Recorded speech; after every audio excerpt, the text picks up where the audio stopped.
বর্গমূল করতে হবে 10609। এক্ষেত্রে কি হয়, ডান দিক থেকে দুটো দুটো করে জোড়া জোড়া নাম্বার ধরে আসবে। তাহলে লাস্টে কি আসছে, শুধু 1 আছে, 1 তাহলে কি 1 বার যাবে, 1 বসে গেল। এবার কত বসবে, এবার এই দুটো নাম্বার চলে আসবে, 06 আসলো। এবার এখানটায় কি হয়, এখানটা হচ্ছে এখানে যা আছে তার ডবল নাম্বার চলে আসবে। 1-এর ডবল কত হয়, 2 হয়। এবার 2 এর পর কত নাম্বার নেব, এখানে যা নাম্বার নেব সেটাই এখানে আসবে।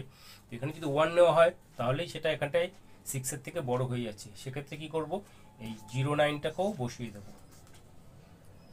ঠিক আছে, 09টাকেও বসিয়ে দিলাম। এবার একটা নাম্বার নেওয়া হয়েছে, উপর থেকে নামানো হয়েছে, যাচ্ছে না বলে এখানে একটা শূন্য বসাতে হবে। এবার দেখো কতবার যায়, তাহলে এখানে 10 হয়ে গেল। 10 হয়ে গেলে এটাকে 20 করতে হবে, ডবল করতে হয়। এবার দেখো এখানে 2 দিয়ে 6কে ডিভাইড করলে কত হয়, 3 দুগুণী 6, তাহলে 3 বার আসবে। 3 বার আসলে 3 তিরিকা 9, 3 শূন্য শূন্য, 3 দুগুণী 6, অর্থাৎ বর্গমূল হচ্ছে 103।